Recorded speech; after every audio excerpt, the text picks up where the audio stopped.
exposición del capítulo 5, que es color, olor, sabor y temperatura. Esta es la estructura del capítulo 5. Yo les voy a explicar lo que es el 5.1, que es color, el 5.1.1, que es la medida de color. Primeramente, vamos a definir qué es el color. Es una operación visual que se va a generar en el cerebro al recibir las señales nerviosas que envían los fotorreceptores a la retina del ojo. Estos van a interpretar las diferentes longitudes de onda. Las aguas superficiales pueden parecer altamente coloreadas debido a la presencia de materia pigmentada en el agua, cuando en realidad nosotros sabemos que el agua no tiene ningún color. Es esa materia pigmentada o la materia orgánica la que le va a dar el color al agua. El material colorante resulta del contacto con el detritus orgánico. ¿Qué es el detritus orgánico? Es el resultado de la descomposición de la materia orgánica. Estas pueden ser hojas, agujas coníferas o madera, que se van a encontrar en estados de descomposición, y estas se van a formar por los considerables extractos vegetales. Todas las aguas presentan una tonalidad variable, o sea, son diferentes colores, los diferentes tipos de agua. Esta tonalidad más o menos acusada es el color del agua y tiene su origen en causas internas y causas externas. ¿A qué nos referimos cuando decimos acusada? Que estas se manifiestan y son más perceptibles ante nuestros ojos, o sea, son más visuales. Entre las causas internas, estas están debido a los materiales disueltos y los materiales suspendidos que se van a encontrar en el mismo agua. Y entre las causas externas, estas tienen su origen por la absorción de la radiación a través de lo que es la longitud de onda. El color del agua es de dos tipos. El aparente, que es el color que se presenta en el agua bruta, es decir, el agua que no tiene ningún tratamiento.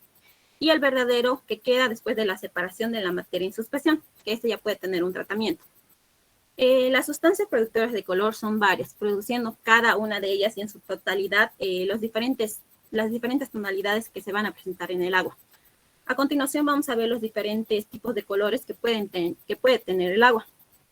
Por la absorción de las radiaciones de la luz en el agua se puede presentar lo que es el color azul, que por el efecto Tyndall este es difundido por las partículas coloidales que están presentes en suspensión. ¿A qué nos referimos cuando decimos efecto Tyndall? Este es un fenómeno físico que causa que las partículas coloidales en una disolución sean más visibles, por lo cual nosotros lo podemos ver. Mayormente este color lo podemos observar en los océanos. También podemos decir que es un reflejo de lo que es el cielo. El color café amarillento pardo es producido por la materia orgánica que se encuentra, como son las hojas, los troncos y la turba. La turba es la materia orgánica de la descomposición vegetal. Esta turba también es usada en lo que es la jardinería. La materia también está formada por compuestos como ser el humus y los ácidos tánicos. El humus son sustancias que se crean a partir de la descomposición de la materia orgánica que se encuentra en la superficie. El color verdadero es cuando el agua es relativamente rica en fitoplancton y clorofilias. ¿Qué son los fitoplancton? Los fitoplancton son un conjunto de organismos exclusivamente vegetales donde se puede encontrar el plancton. Y el plancton son una comunidad de organismos acuáticos que existen tanto en la superficie como también en las columnas suspendidas. Las clorofilias son la variedad de las algas que se pueden presentar bajo el agua. Hay unas 8.200 especies de algas. Como podemos observar en estas dos fotografías, podemos observar interiormente, se puede observar las diferentes tipos de algas que son las clorofilias. Y exteriormente, estos diferentes tipos de algas van a darle lo que es el color verde al agua. Sin embargo, es muy poco lo que se sabe acerca de lo que es la composición de la materia colorante, excepto que es una mezcla compleja de un cierto número de compuestos orgánicos que van a estar en forma coloidal. Y que la mayoría de estos compuestos orgánicos tienen carga eléctrica de más negativa. Pueden descargarse y flocular cuando se la somete a un campo eléctrico. ¿Qué es el campo eléctrico? El campo eléctrico es un campo de fuerza que atrae y repele las cargas eléctricas. Y las cargas eléctricas es una medida de la capacidad que posee una partícula al intercambiar los fotones. Y los fotones son las partículas portadoras de las diferentes formas de radiación, como ser la radiación de la luz. Las aguas que provienen de zonas geológicas puras pueden caracterizarse su color si se las contempla bajo un cierto espesor. ¿Qué quiere decir? Cuando la absorción de la radiación es menor, se puede distinguir mayormente, con mucha mayor facilidad lo que es el color, a diferencia que con espesores muy grandes. Ya. Después, por ejemplo, también los que provienen de macizos graníticos y rocas silíceas presentan un color rojo o pardo. Y estas son causadas por las diferentes sales de hierro que aportan las rocas. Aquí, como se dijo antes, va a actuar lo que es el hierro con valencia +3 como precipitado, el hidróxido férrico, que va a dar el color característico a este tipo de aguas.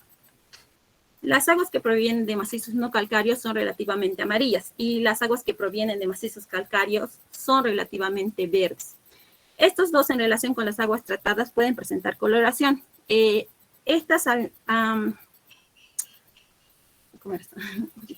Pueden presentar coloración, ya que con un previo tratamiento muchas de estas aguas no pueden perder el color. Fabiola, a ver, te voy a interrumpir, Fabiola. Acá relacionas aguas que provienen de los macizos no calcáreos y de los macizos calcáreos. Sí. ¿Son aguas tratadas? No, no son aguas. ¿Por qué relacionas, hija? ¿Por qué relacionas esto con esto? O sea, ¿por qué relacionas que las aguas tratadas proceden de los macizos no calcáreos? Yo entiendo así porque están las flechas, ¿no ve? Y ya. No quiero decir que estas aguas, en relación con las aguas que ya son tratadas, pueden presentar esta coloración. No pierden completamente el color. Es que cuando hablas de agua tratada, hija, no es tanto así. Ya, puede ser para eliminar el color o la turbidez, pero cuando hablamos de aguas tratadas más nos referimos a las aguas que contienen, o sea, a las aguas residuales. ¿O no? Sí, ¿O no? No sé, yo simplemente, ¿no cree usted que más se refiere a eso? Por ejemplo, sí. Las aguas tratadas pueden presentar coloración. Y yo le pregunto, ¿qué es un agua tratada? Es el agua que tiene ya un tratamiento. Claro, pero digamos, ya, el agua turbia ha recibido un tratamiento químico, evidentemente, ¿para qué? Para quitarle más bien la turbidez. Y cuando me hablas y me dices aguas tratadas, pueden presentar coloración. Entonces, no es tanto que nos estamos refiriendo a las aguas de superficie o a las aguas subterráneas, ¿no es así? Más creo que va enfocada estas aguas tratadas a las aguas residuales. Ya, las aguas residuales que sí, después de su tratamiento, pueden presentar coloración. Y en todo caso, si hablamos de aguas superficiales, que en la mayoría tienen color o turbidez, después de ser tratadas, también pueden presentar coloración, pero es porque el tratamiento ha sido ineficiente, no se ha hecho bien el tratamiento, no se ha aplicado bien los procesos o no se ha determinado bien la dosis óptima de coagulante. Puede haber muchos factores que hacen que el tratamiento sea ineficiente, ¿ya? Mucho cuidado con esto. No es que yo lo entiendo así, aguas que provienen de los macizos no calcáreos y de los macizos calcáreos. Entonces, eso quiere decir que estas aguas procedentes de aquí presentan un color y que ya son aguas tratadas, ¿no? Más o menos por lo que tú pones las flechitas, yo interpreto así. Entonces, prefiero que lo saques las flechitas y digas, luego las aguas tratadas pueden presentar color. Está bien, ¿ya? Lo voy a corregir. Ok. Ya, continuando. Las aguas negras recientes tienen un color gris, el cual puede oscurecerse o incluso volverse negro al ser alteradas. ¿A qué nos referimos cuando decimos aguas negras recientes? Son las aguas desechadas cotidianamente, es decir, cuando entramos al baño, cuando hacemos limpieza, cuando lavamos los platos, etc. Estas presentan un color gris, pero al pasar en el transcurso del tiempo tienden a oscurecerse o volverse negras por la diferente descomposición que van a tener. Los desechos industriales dan a las aguas colores característicos, pero no se puede establecer lo que es la relación entre color y polución. Como dijimos, el color es fundamentalmente dado por la materia orgánica que se va a encontrar en el agua. Mientras tanto, la polución es una forma de contaminación originada por residuos provenientes de procesos biológicos e industriales, que es más producido por el hombre. En las aguas superficiales, en las aguas y en algunos pozos poco profundos se puede encontrar lo que es el color. Nosotros tenemos una percepción visual a una determinada distancia. Después si la distancia es muy alejada, nosotros ya no podemos percibir el color, o ya no podemos verlo muy claramente.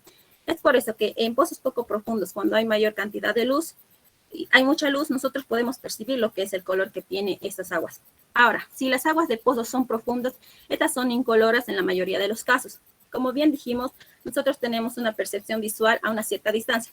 Si los pozos son muy profundos y estos tienden a no tener mucha capacidad de luz, nosotros no podemos percibir el color que puedan tener estas aguas. Medida del color. Ahora seguiré con el 5.1.1, que es la medida de color.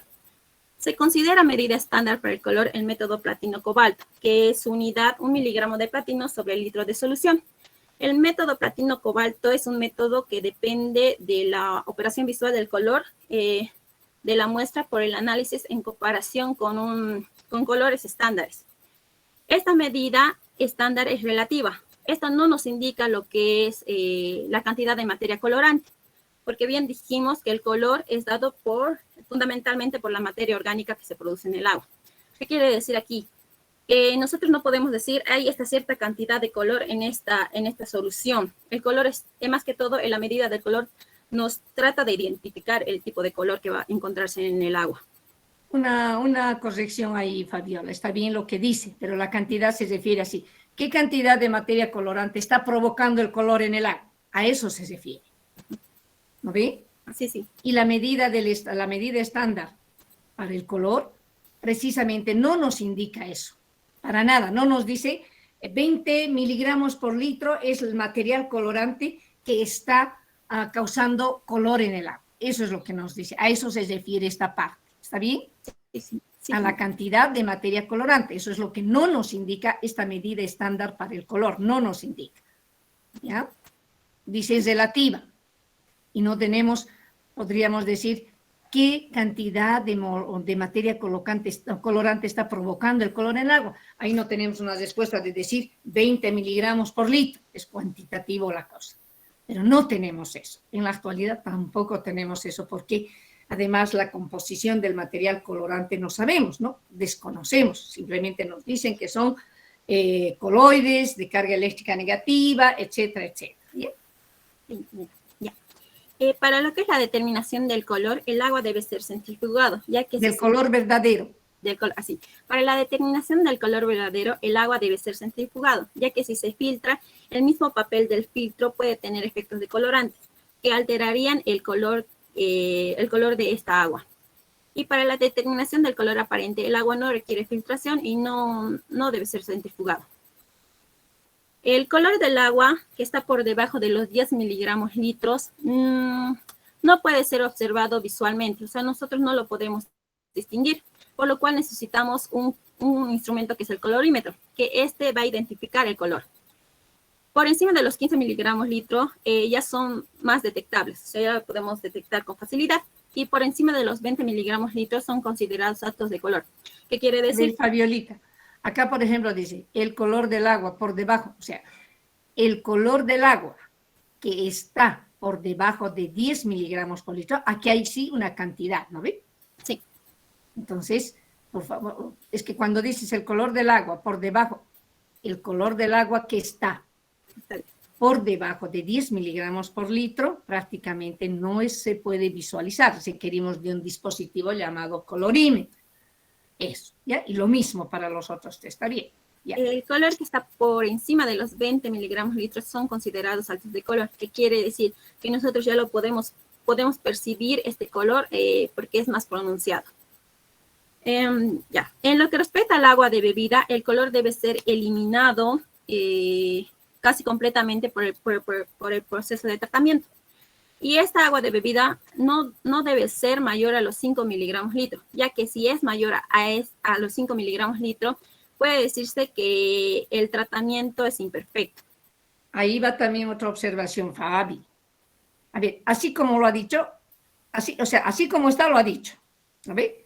Usted está hablando del color en el agua de bebida, ¿no es cierto? Y dice, esto está bien, En el agua de bebida el color debe ser eliminado totalmente por tratamiento. Está bien. El color en el agua de bebida no debe ser mayor a 5 miligramos por litro. Usted ha dicho, en el agua de bebida no debe ser, hay que pronunciar simple, por eso no hay problema. Esta flechita no debería salir de ahí. Esta flechita, la segunda, debería ser de ahí. Sí, sí. El color en el agua de bebida no debe ser mayor a 5 miligramos por litro. Eso. Entonces, cuando usted le pone la flecha acá, prácticamente, lo ha dicho bien, el agua de bebida no debe ser mayor a 5 miligramos. No está hablando de color. Esta flechita ahí. Entonces, el color en el agua de bebida no debe ser mayor a 5 miligramos por litro. Ese es. Sí, me equivoqué aquí. Ya. Ya. A veces hay un aumento de color entre lo que es la planta de tratamiento y el consumidor. Esto debido a la existencia de corrosiones en el sistema de distribución, porque desde la planta de tratamiento hasta el lugar del consumidor hay una cierta tendido de tuberías, que muchas veces al pasar del tiempo estas pueden volverse corrosivas y dan este color al agua. Desde el punto de vista industrial se rechazan las aguas con color, se rechazan las aguas con color en la mayoría de las veces dependiendo del proceso de fabricación. No dependiendo del proceso de fabricación, sino también de la calidad exigida al producto final. La eliminación o reducción del color se lleva a efecto en la mayoría de los casos por la coagulación, que es la desestabilización de los coloides a través de un campo magnético, por la floculación, que es el agregado de coloides con precipitación, la sedimentación, que es la separación del sólido líquido, que quiere decir que el sólido tiende a asentarse en el interior, y la filtración, que es la separación de los sólidos a través de lo que es un medio filtrante. En otro de los casos, también se puede eliminar o reducir el color por lo que es la cloración, que es un tratamiento de desinfección de cloro, como podemos observar aquí. Estas tienden a tener igual bacterias, y al aplicarle el cloro se da lo que es el proceso de cloración, que es la desinfección. Este solo es efectivo con algunos colores. Para usar uno u otro tratamiento, nosotros antes debemos ver si este es efectivo en laboratorio. En muy pocos casos se usa lo que es el carbón activo, que es un elemento poroso que atrapa compuestos orgánicos presentes en un líquido. Es decir, que este carbón va a atrapar los compuestos orgánicos o la materia orgánica que se va a encontrar en el agua, reduciendo lo que es el color. Pero más que todo, este carbón activo se usa para lo que es eliminar el sabor y el olor. Esa es toda mi exposición, ingeniera. Tengo 2 videos, no sé si los puedo reproducir. Ya.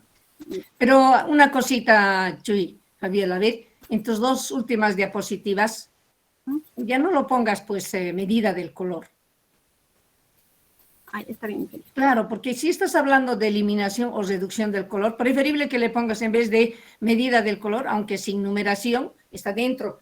Estás hablando ya de la eliminación de color, no estás hablando de la medida. Una cosa es medida del color y otra cosa es eliminación del color. Entonces, prefiero, pero yo ya les había dicho, tiene que estar relacionado el subtítulo con lo que está en la diapositiva. Entonces, si pongo medida del color y voy a hablar de eliminación, hay contradicción, ¿no ve? Entonces, prefiero ponerle eliminación o reducción del color y estoy hablando de la eliminación del color. En la anterior también lo propio.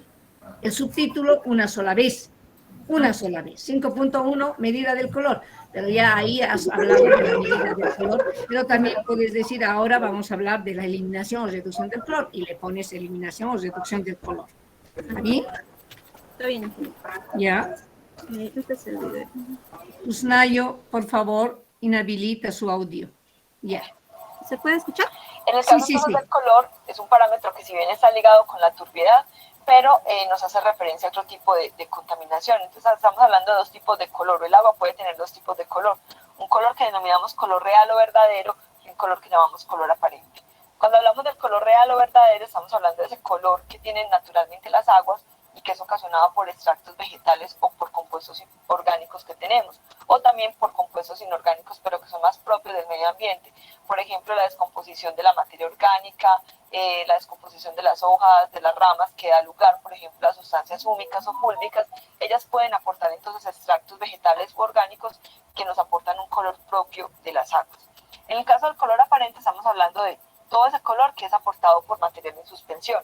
Ya estamos hablando más de una contaminación que realiza el hombre en los cuerpos de agua, que altera el color real que tenemos. La diferencia entre el uno y el otro en cuanto a la metodología para cuantificarlo es que el color real no requiere filtración previa. Necesitamos filtrar la muestra previamente con el objetivo de eliminarle todo el material en suspensión que tenga y dejarle el color real del agua. En el caso del color aparente, entonces no necesitamos realizar filtración previa.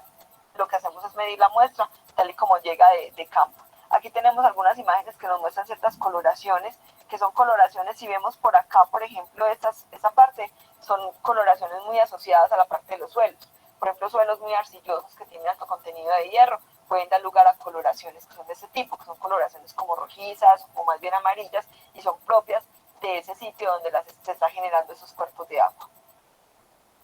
Importancia entonces del color en la ingeniería. Entonces tenemos una importancia que es estética. Aquí vemos una diferencia bastante grande en esa imagen. Tenemos un agua cruda, un agua de una fuente de abastecimiento con un color en particular, un color natural, y tenemos una muestra ya después de un proceso de tratamiento, después de haberle eliminado el color. Obviamente por condiciones estéticas, pues al usuario no le podemos dar este tipo de agua porque obviamente no la va a aceptar, porque para los usuarios obviamente eso es un indicador de que hay cierta contaminación, de que hay un problema, una problemática en este tipo de aguas.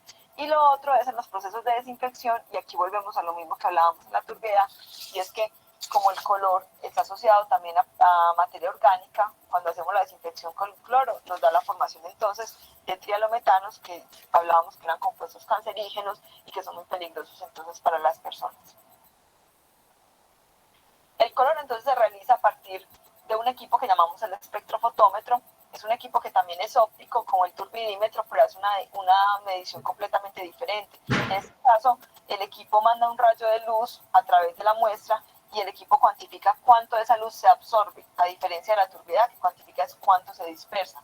Y en este caso, entonces, el equipo nos arroja unas unidades que se denominan absorbancias.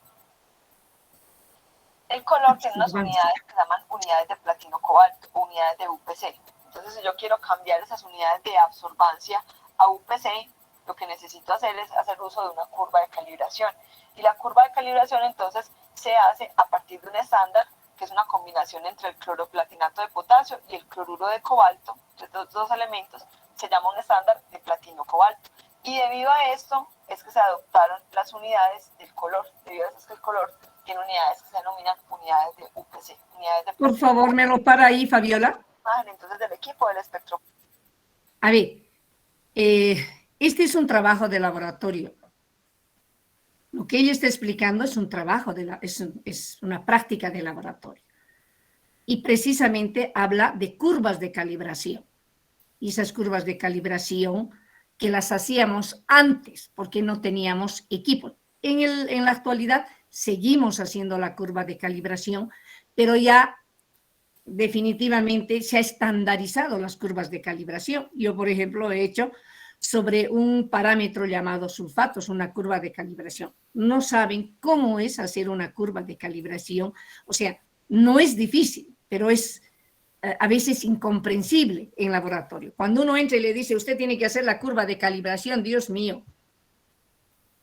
Entonces, no es tan fácil, pero ya una vez con los equipos, antes no habían equipos. Ahora, vean ustedes ese equipo de la izquierda y el equipo de la derecha, donde está manipulando prácticamente. Es un tubito donde se echa el agua y se va a introducir precisamente donde también me indica exactamente. Ahí hay un blanco y se introduce la muestra.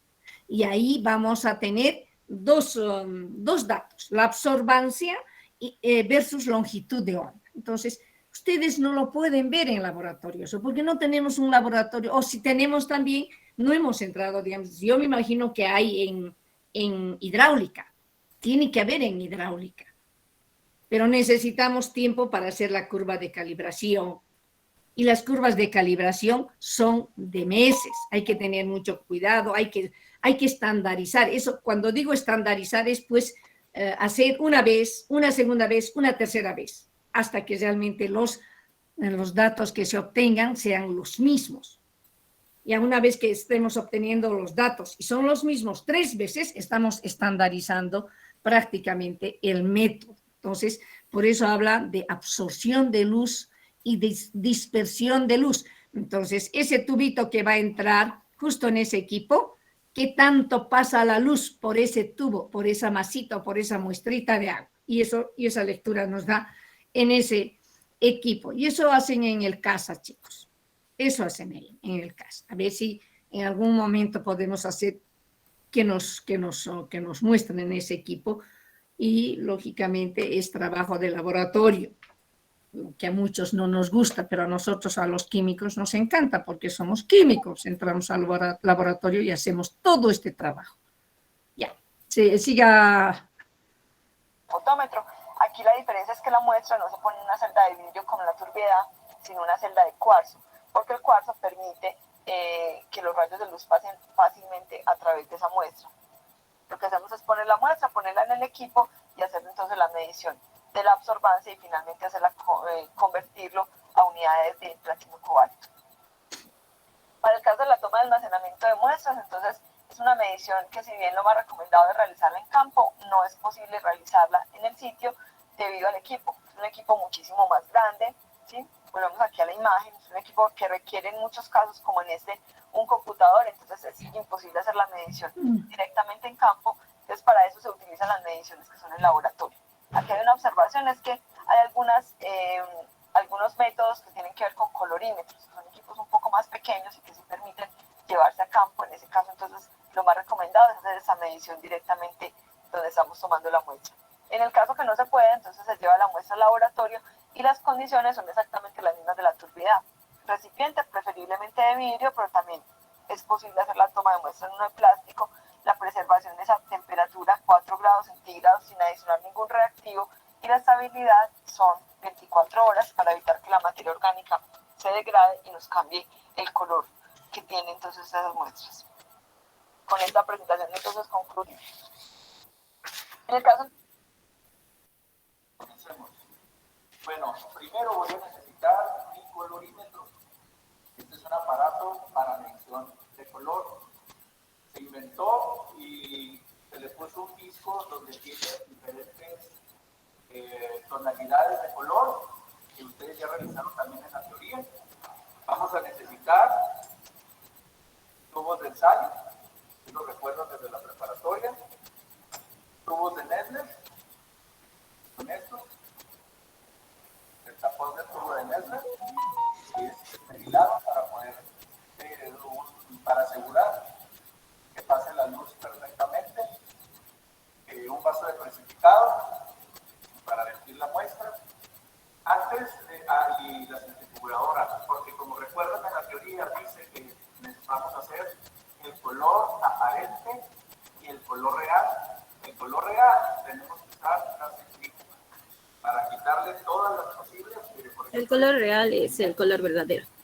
Entonces en la centrífuga le vamos a quitar todos los sedimentos para leer el color real. Anteriormente esta prueba se hacía en estos tubos. Se realizaban estándares y se colocaban diferentes estándares, por ejemplo de 5, 10, 15, 20, 60, 70, como quisieran. Se hace una escala y la muestra se ponía en otro tubo y simplemente se iba comparando los colores por medio de la columna. Y donde más o menos se parecían, ahí eran las unidades de color.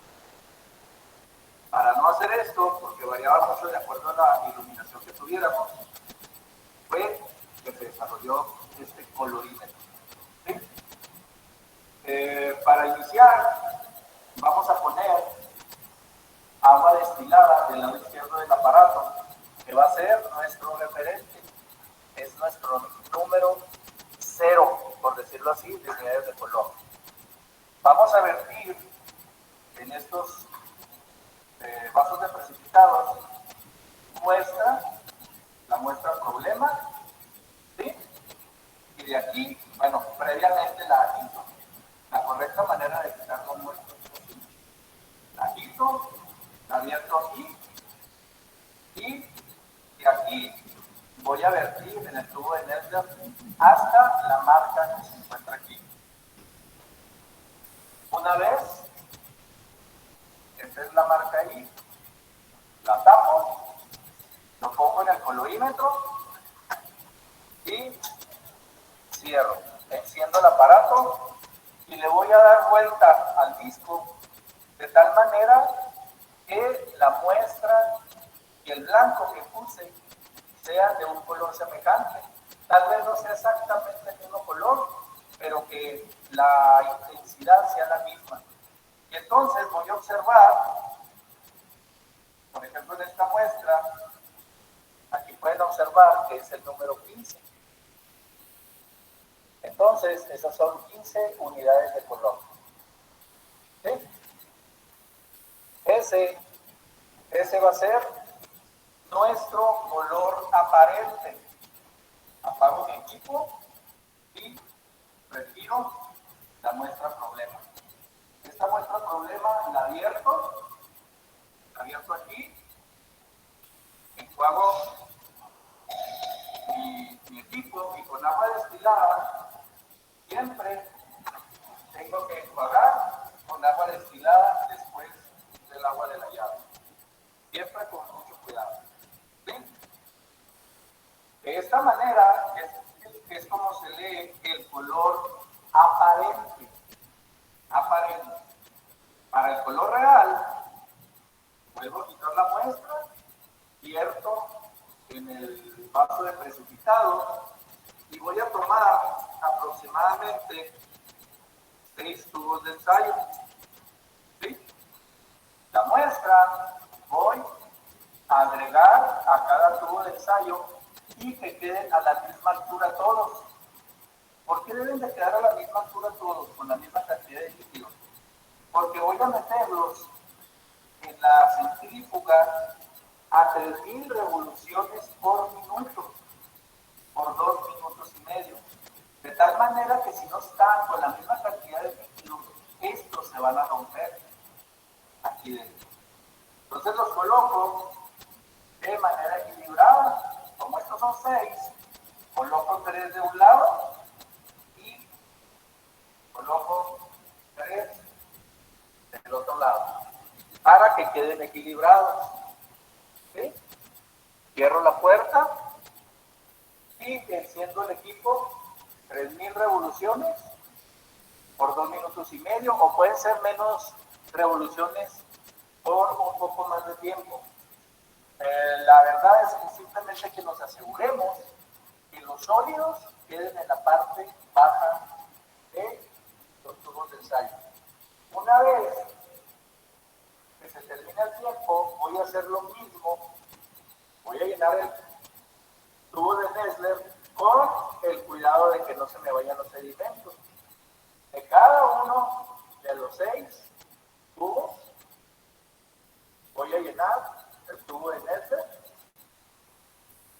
con cuidado de que no se vayan los sedimentos. Esto lo estamos haciendo así para que las prácticas no se les hagan tan largas y tediosas en un video.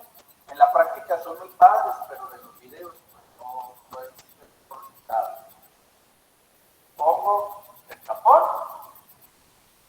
y lo coloco aquí en el aparato, hago lo mismo, prendo mi equipo y luego empiezo a ver. Y aquí suponemos que nos quedó en 10. ¿Por qué en 10? En la misma práctica, en la teoría nos dice que el color aparente puede ser igual al color real. ¿Sí?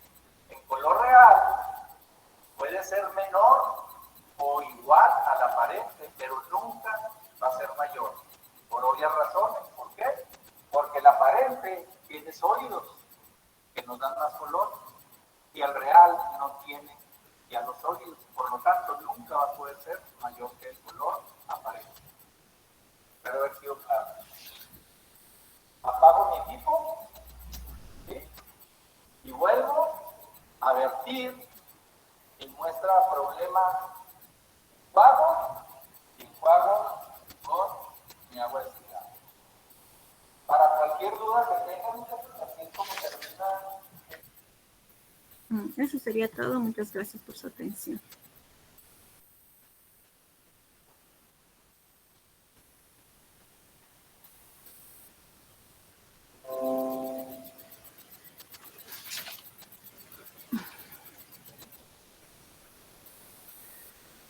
Juan Alberto Oriona, ¿me puede explicar la última parte de la operación en laboratorio que ha visto?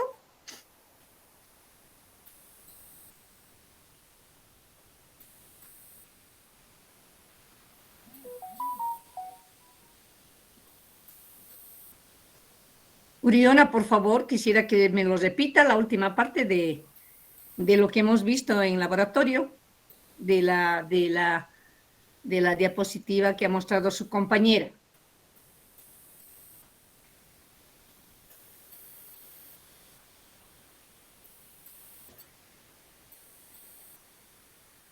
Habilite su audio, por favor. Dígame, le estoy hablando, Juan Alberto Uriones, ¿no? Sí, licenciado. Ya, por favor, repítamelo que ha explicado en esa operación de la determinación del color aparente. Va a disculpar, licenciado, es que estuve repasando mi tema. Estuve preparándome. ¿Qué tema se está preparando? Después me toca exponer del No tema. le he dicho que en la clase tiene que estar atento a la clase, pues. ¿Para qué cree que Fabiola se ha tomado la molestia de bajar eso? Para que usted aprenda. Sí, licenciado, va a disculpar. Para que usted aprenda, joven. Si no, ya yo le voy a preguntar en el examen.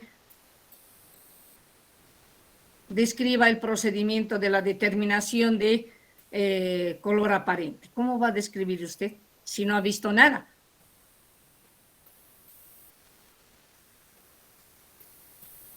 En la clase no se puede preparar, porque ¿qué más se va a preparar? ¿Qué más va a aprender? Si no lo ha hecho en su casa, en la clase ya no va a poder, porque está totalmente, en realidad, no se concentra, porque está escuchando la clase o hay algún video que estamos viendo para complementar la parte práctica, y lo que ha hecho es lo que se hace normalmente en laboratorio. Esos son los equipos que se utilizan para la determinación de color real, de color, o sea, verdadero, real o verdadero, o del aparente. Dos tipos de color en el agua. Uno que necesita centrifugarse y el otro que no. Chicos, para mí el aprendizaje es así, ahí está. Fabiola explicó la teoría y después nos mostró una pequeña práctica. Complementó muy bien a su exposición. ¿O no? ¿O hay alguna pregunta?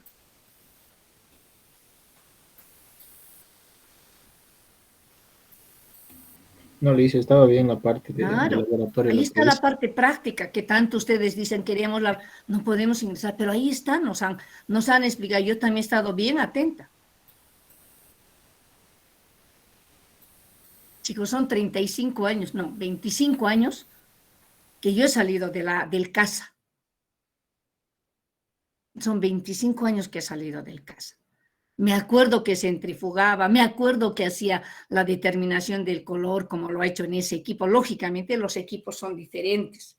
La centrifugadora es la misma. ¿Por qué a esa revolución de 3000? ¿Por qué todo eso? Me ha hecho acuerdo o me ha hecho recordar de mis épocas de laboratorio. ¿Para qué vamos a traer un video si ustedes no le van a tomar apunte al video? Es para ustedes, es para que ustedes complementen la parte teórica. Siempre se aprende mejor viendo la parte de laboratorio. Lo mismo para Usnayo, le digo. También tiene que estar atento, Usnayo, usted.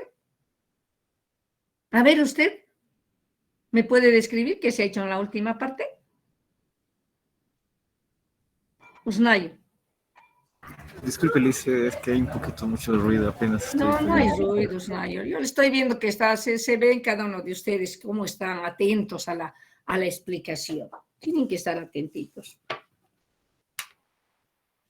Entonces, cuando en el examen entra este tipo de preguntas, no es que no sabíamos, no hacemos, ahí está, por lo menos tenemos una pequeña presentación de un ensayo de laboratorio. Nos ha explicado claramente entre cómo determinar el color real o verdadero y el color aparente. ¿Y por qué no puede ser más alto uno del otro? Porque son iguales. Claro. Puedes retirarlo, Fabiola.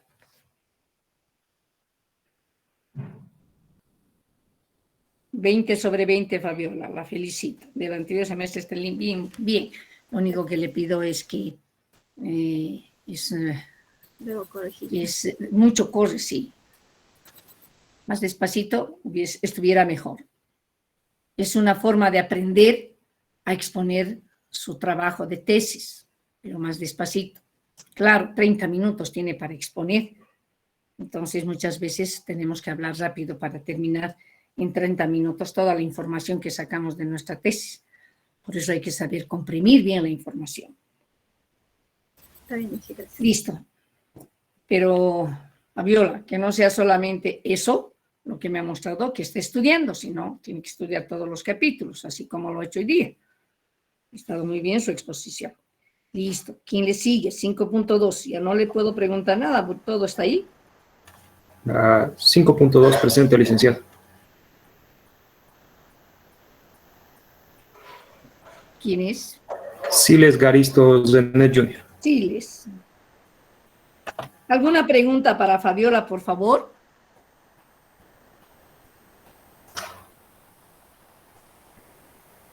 Dice, más que una pregunta, tenía una curiosidad respecto a lo que usted hacía en la curva de calibración. Antes, para determinar esto en laboratorio, ¿qué costo tenía, ingeniera, esta ¿Perdón? curva? Más que una pregunta, tenía una duda, licenciada, respecto a la curva de calibración que usted hacía antes. ¿Cuánto costaba realizar esto? Y ahora, ¿En ¿cuánto cuánto? estamos Cuando hablando? me dice cuánto, me está hablando en costo. Sí, en dinero, licenciada. No, en tiempo, hijo. Los reactivos están en laboratorio. En tiempo y en conocimiento y en comprensión de la curva que le salga bien, porque esa curva la va a utilizar posteriormente para hacer servicios. Todos los parámetros que se hacen en la actualidad en el CASA, prácticamente quienes hemos empezado en el CASA, todos hemos elaborado curvas de calibración porque antes no había equipos. Ahora hay equipo, pues. Está ahí el colorímetro. Antes no había colorímetro. Entonces hacíamos las curvas de calibración. Una vez que hemos hecho bien la curva de calibración, llegaba la muestra, hacíamos el análisis y entraba en la curva de calibración y decíamos, está bien. El resultado que hemos obtenido está bien. Un poco con la curva, o sea, para entrar a la curva de calibración. Era un referente nuestra curva de calibración, pero el hacer la curva de calibración, todo es práctica en la vida. Si usted hace por primera vez, va a tener mucha dificultad. Como le digo, yo he tenido también era estudiante, he tenido dificultad al elaborar la curva de calibración. Y le quiero comentar que en mi biblioteca, en mi estante de cuadernos, yo digo, no de libros, de cuadernos, tengo ese cuaderno del CASA. Antes no era CASA, era programa de aguas. Entonces tengo esas curvas de calibración, pero por ahí ya ni me acuerdo también, pero las tengo ahí. ¿Por qué las he guardado? Porque siempre es bueno guardar una valiosa información. Y todos los que trabajábamos, todos los que están ahorita, somos capos para hacer curvas de calibración. Somos capos. ¿Para qué siquiera? Claro, yo con un poco de dificultad para recordar lo que hacía antes, pero si hago una vez, yo ya después hago. Pero uno que esté iniciando a hacer una curva de calibración no es tan fácil. No es tan fácil. Tiene que hacer con alguien que ya tiene mucha práctica y después ya. Le dan cualquier parámetro y le dicen tiene que ser la curva de calibración y directamente lo hace. Pero es práctica en todo lo que significa laboratorio. Si yo quiero mostrar mis habilidades, mis destrezas en laboratorio, es práctica. La toma de muestras es una práctica. En la primera, en la segunda, yo sé que lo va a hacer mal, pero en una 10ª vez ya lo va a hacer muy bien, la toma de muestras. La muestra que va a traer va a ser representativa, ya va a tomar bien las precauciones, todo eso. Todo es práctica en laboratorio, no hay nada diferente que no esté ahí. Están ahí los protocolos. Está diciendo cómo debe hacer un análisis paso por paso. Ahora, memorizar eso tampoco se puede, pero a medida, si hace unas 100 muestras, hace durante 6 meses, memoriza. Sin querer queriendo ya sabe qué es lo que tiene que hacer, qué paso tiene que hacer, qué solución tiene que preparar, qué concentración tiene que preparar. Todo eso, y eso es de la gente que trabaja en laboratorio. Pero si nunca entramos al laboratorio, ni idea, ni cómo se agarra un tubo de ensayo. ¿No es así? Ni cómo se agita un tubo de ensayo, así nomás es. Eso también nos enseñan, cómo debemos agitar. Cómo han visto ustedes como el señor primero ha puesto un vasito de precipitación. Y yo, digamos, si no sé, directamente voy a ir a echar al tubo de ensayo. Y ahí estoy perdiendo muestra. En cambio, él ha agarrado un vaso de precipitación, primero al vaso de precipitación. Ahora, tampoco, digamos, para hacer la medición del parámetro pH, yo no voy a echar primero al vaso, porque ya estoy poniendo en contacto con el aire al agua. Entonces, mi medición de pH ya va a ser erróneo, ¿no? Usnayo, le vuelvo a reflexionar. Usnayo, atiéndeme, por favor. Rafael Usnayo. Es la segunda Claro que sí. le estoy hablando. Atiéndeme, hijo. ¿De qué estoy hablando? A ver, dígame, Rafael. De lo que es el conocimiento y comprensión de los parámetros de las curvas de calibración que acaba de mencionar, que ustedes ya son muy capísimos ya que trabajan en el caso. También de la toma de las muestras, cómo debemos tomar, y esto último que mencionan los parámetros y el pH, si no me equivoco. Ya no puedo sacar, gracias, ya no puedo llevar de este frasco que he tomado la muestra al vaso, porque estoy poniendo en contacto con el aire. Entonces, inclusive, en ese frasco que está, si ahí hago la medición del pH, la tapa tengo que cuidadosamente abrir de manera que no entre mucho aire, porque estamos poniendo en contacto con el aire, modificaría el valor del pH. O sea, son elementos que hay que considerarlos, que hay que aplicarlos, hay que trabajar, ahí se ve la manualidad, la habilidad de cada estudiante que entra al laboratorio o de cada profesional que entra al laboratorio. En realidad, en el CASA, todas las personas que están allí, que son antiguas, son de mi tanda, o sea, son capísimas, les digo, capísimas. Nadie me puede decir que ninguna de ellas escapa, todas son capísimas. Si hemos nacido con el centro de AGOS, con el programa de AGOS. Entonces, desde color, olor hemos sabido hacer las determinaciones con curvas de calibración. Ahora ya no, pues uno agarra y pone ahí en el colorímetro y ahí le sale un valor, ya ha medido el color. Antes teníamos que hacer para todos los parámetros, como les digo, curvas de calibración. En la actualidad, en el laboratorio donde trabajo, se hace curvas de calibración. Depende del proyecto de investigación y entramos a esos equipos llamadas espectrofotómetros, donde sí hacemos la lectura de las absorbancias versus longitud de onda. Y ahí hacemos las curvas de calibración. Bueno, yo trabajo en los proyectos, no elaborando el proyecto, sino parte del proyecto en la parte de laboratorio. Hago todo lo que significa laboratorio. Entonces todavía está vigente mi conocimiento de hacer las curvas de calibración. Pero necesitamos ese tipo de equipos y ese tipo de equipos son prácticamente caros, chicos. No son tan baratos. Estoy hablando de $20,000, $30,000, $80,000, etc. Son caros. Y en su laboratorio de hidráulica tienen, pues también ustedes, equipos bastante caros, ¿no? Iremos entonces con Siles Garisto, el segundo subtítulo. Está bien, Lice.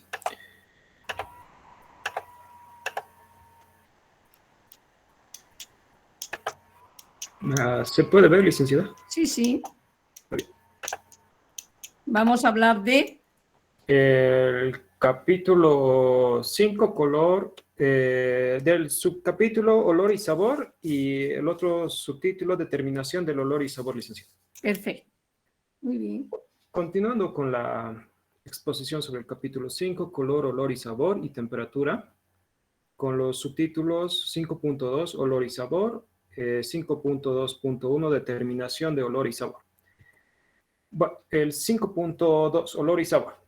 Desde el punto de vista fisiológico, los sentidos del gusto y del olfato están íntimamente ligados. Las papilas linguales y órganos olfativos detectan estímulos simultáneos y complementarios. Como podemos ver en las imágenes, es necesario algunas veces oler para sentir, y ese mismo momento nuestro gusto detecta, ¿no? Si es salado o dulce o agrio la sustancia que estamos ingiriendo. También es innegable el gesto de taparnos la nariz cuando no queremos sentir, ¿no?, el olor o el sabor de la sustancia que vamos a ingerir. Muchas veces es desagradable el consumo de medicamentos, el cual nos hace o requerimos al gesto de taparnos la nariz para ingerir. Pasa totalmente lo contrario. Cuando queremos degustar algo, lo primero que debemos hacer es oler y luego recién saborear lo que vamos a consumir. Siguiente. Regresando. Para complementar, es por eso que se dice que es desde el punto de vista de las observaciones medidas, es mucho más preferible oler que saborear. Esto sin duda alguna todos lo practicamos, porque antes de ingerir cualquier alimento siempre tenemos el gesto de tal vez olerlo primeramente, y si es de nuestro agrado lo consumimos, y si no es de nuestro agrado prácticamente no lo consumimos o nos tapamos la nariz, ¿no?, para no poder sentir ese sabor.